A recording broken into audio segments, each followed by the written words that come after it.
क्या आपने कभी सोचा है कि सोना, चांदी, तांबा, लोहा, कोयला, हीरे, तेल, गैस, खनिज, नमक, मिट्टी, रत्न, आखिर ये सब तत्व चीजें धरती के किस हिस्से में होती हैं? ये बनती कैसे हैं? और क्या धरती के अंदर कुछ ऐसा भी है जो इंसानों ने आज तक देखा तक नहीं? क्योंकि धरती का एक ऐसा हिस्सा है जो हमारे पैरों के नीचे तो है, लेकिन आज भी विज्ञान की सबसे बड़ी पहेलियों में से एक है। तो चलिए आज हम उतरते हैं धरती के भीतर और देखते हैं कि धरती की गहराइयों में क्या क्या छुपा है। धरती के 1 से 2 फीट में हम आ गए हैं। यहाँ हमें कुछ चींटियों के मकान, केंचुए और चूहे मिल सकते हैं जो इतनी गहराई में रहते हैं। इसके बाद अब हम आ गए हैं 10 फीट की गहराई पर हमें कुछ बलुई मिट्टी देखने को मिलेगी। इसके साथ ही घर की नींव, पेड़ की जड़ें, पाइपलाइन और सीवर देखने को मिलेगा। हालांकि यह सब जगह एक जैसा नहीं होगा। इसके बाद हम आ गए हैं 50 फीट की गहराई में, जहां पर हमें मीठा पानी मिलता है। ये वही पानी है जो हम पीते हैं। ये पानी बालू मिट्टी में जमा होता है। वैसे कहीं कहीं पर तो 30 से 40 फीट पर ही पानी आ जाता है, जो जगह और चट्टानों पर निर्भर होता है। 50 से 100 फीट की गहराई में आपको पुराने पौधे, जानवरों के जीवाश्म मिल सकते हैं जो लाखों साल से दबे पड़े हैं। दोस्तों, एक बात मैं आपको क्लियर कर देना चाहता हूँ। सभी जगह जमीन के अंदर का पानी एक जैसी गहराई में नहीं है, बल्कि अलग अलग है। जैसे कहीं कहीं यह 30 फीट पर ही मिल जाता है और कहीं कहीं यह हजारों फीट की गहराई में मिलता है। आपको बता दूं, जमीन के नीचे का जो पानी है वह 30 फीट से लेकर 2 किलोमीटर तक ही माना जाता है, लेकिन कहीं कहीं यह 5 किलोमीटर की गहराई में भी होता है। लेकिन एकदम गाढ़ा पीने लायक तो बिल्कुल नहीं। इसके बाद आपको तरल पानी नहीं मिलेगा, लेकिन जो पीने लायक पानी है वह 750 मीटर तक ही शुद्ध माना जाता है, क्योंकि रिपोर्ट बताती है कि 900 मीटर के बाद का पानी पीने लायक नहीं होता, क्योंकि उसमें मिनरल्स मिले होते हैं जो उसे खारा बना देते हैं। तो मतलब साफ है कि 2 से 5 किलोमीटर के नीचे जाने पर आपको तरल पानी नहीं मिलेगा। एक सवाल शायद कभी ना कभी आपके दिमाग में आया होगा कि जमीन के नीचे पानी है तो फिर जमीन धंसती क्यों नहीं? तो मैं आपको बता देना चाहता हूँ, इसके कई कारण हैं। जमीन के अंदर का पानी बिल्कुल वैसा नहीं है जैसा समुद्र में होता है, बल्कि पानी जमीन के नीचे छोटे छोटे छेदों या दरारों में चट्टानों, रेत, कंकड़ और मिट्टी के बीच होता है। यह पानी नीचे की परतों में रुका रहता है। साथ ही यह एक प्रेशर उत्पन्न करता है और यह धरती को ऊपर की तरफ धकेलता है। अगर किसी जगह पर ज्यादा पानी मौजूद है और उसे ज्यादा मात्रा में निकाल दें तो वहां की जमीन नीचे धंस जाएगी, क्योंकि पानी खत्म होने की वजह से जमीन खाली जगह को भरने के लिए दबाव बनाती है। उदाहरण के तौर पर मेक्सिको सिटी में 30 से 40 सेंटीमीटर तक जमीन धंस गई। वजह जमीन के नीचे के पानी का स्तर कम हो जाना। खैर, आगे बढ़ते हैं। आगे लगभग 500 मीटर की गहराई में जाने पर हमें काली, दोमट और बलुई मिट्टी की परतें मिलती हैं। हालांकि कहीं कहीं पर यह मिट्टी धरती की सतह पर ही पाई जाती है।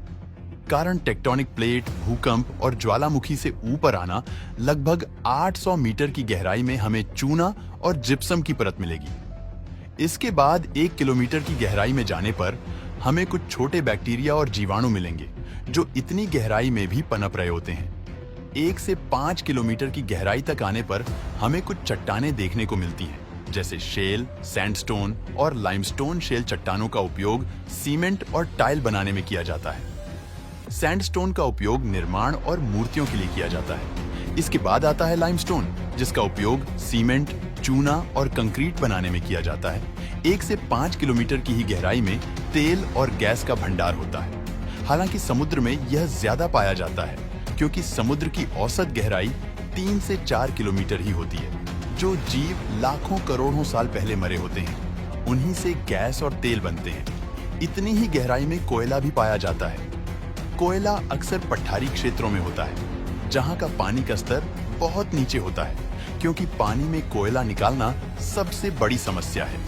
5 से 10 किलोमीटर की गहराई पर आने पर हमें बेसाल्ट, ग्रेनाइट, डोलेराइट जैसी आग्नेय चट्टानें देखने को मिलती हैं।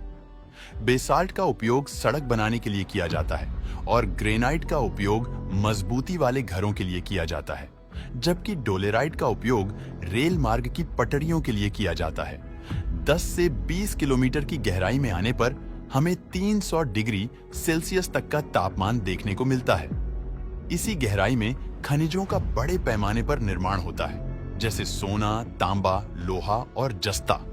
इसके साथ ही कुछ स्थानों पर अभ्रक और ग्रेफाइट भी मिलता है। लेकिन जाहिर सी बात है कि इंसान इतनी गहराई तक तो खोद नहीं सकता, तो खनिजों को ऊपर तक लाने में भूकंप, ज्वालामुखी और टेक्टोनिक प्लेट हमारी मदद करती है, और ये हमें 3 से 4 किलोमीटर की गहराई में मिल जाती है, जैसे अमेरिका का नेवादा गोल्ड माइंस, जहां दुनिया का सबसे ज्यादा सोना निकाला जाता है। लगभग 100 टन सोना हर साल।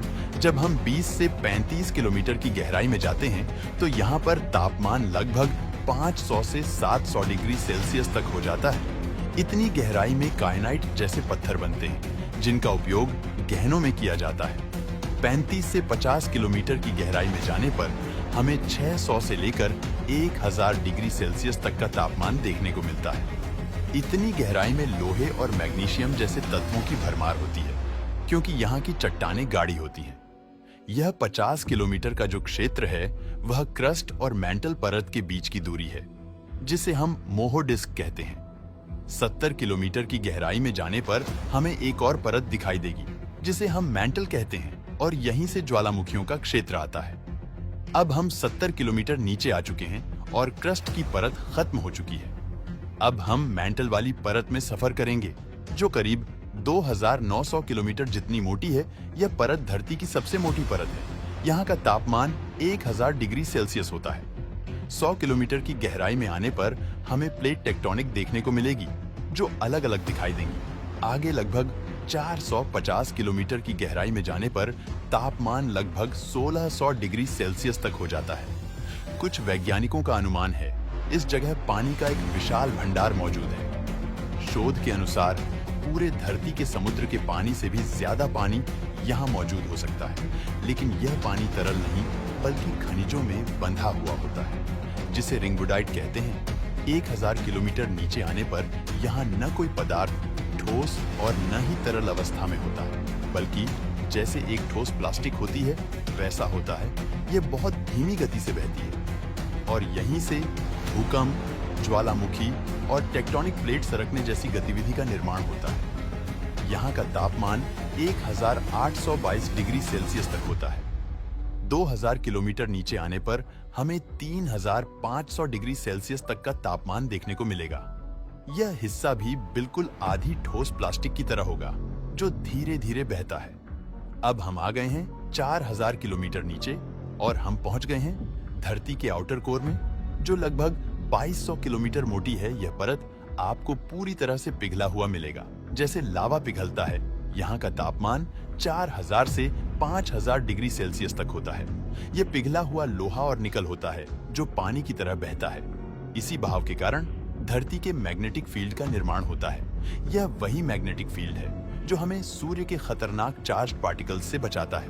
आसान भाषा में, जब सूर्य धरती को नुकसान पहुंचाने के लिए हानिकारक पार्टिकल धरती की तरफ भेजता है, तो यह मैग्नेटिक फील्ड एक चुंबक की तरह पकड़कर उसे धरती से बाहर धकेल देती है, और हमारी धरती सुरक्षित रहती है। इसके बाद जब हम 2200 किलोमीटर मोटी यह परत पार कर लेंगे, तो हमें धरती की आखिरी परत दिखाई देती है, जिसे इनर कोर कहते हैं। हालांकि यह आउटर कोर की तरह पिघली अवस्था में नहीं होती, बल्कि यह ठोस होती है, क्योंकि धरती के अत्यधिक दबाव के कारण यह ठोस बन जाती है। हालांकि यहाँ का तापमान लगभग 5000 से 6000 डिग्री सेल्सियस जितना होता है, यानी यहाँ का तापमान सूरज की सतह के बराबर होता है। यह परत लगभग 1300 किलोमीटर जितनी मोटी होती है, मतलब क्रस्ट की मोटाई 70 किलोमीटर, मैंटल की मोटाई 2900 किलोमीटर, आउटर कोर की मोटाई 2200 किलोमीटर और इनर कोर की मोटाई 1220 किलोमीटर, टोटल 6300 किलोमीटर हमारी धरती गहरी है। अब इसके आगे जाने पर आपको वही परत उल्टी दिखाई देगी। जो हमने अभी जाना तो साफ तौर पर कुल धरती का व्यास 12780 किलोमीटर का बनता है। अगर आपको धरती के एक कोने से दूसरे कोने तक निकलना हो तो आपको 12700 किलोमीटर जितना गहरा खोदना पड़ेगा। आप इस पर कंफ्यूज मत होना कि फिर धरती की गहराई आपने 6390 किलोमीटर क्यों बोला, क्योंकि इसके आगे जाने पर आप धरती की गहराई से निकल रहे होते हैं, न कि धरती की ओर गहराई में जा रहे होते हैं। उम्मीद करते हैं शायद आपको सब कुछ समझ आ गया होगा। और हाँ, यह एक काल्पनिक यात्रा थी। लेकिन जो आपने धरती के बारे में जाना वह वैज्ञानिक खोज थी। वीडियो पसंद आया हो तो लाइक और दोस्तों में शेयर जरूर कीजिए।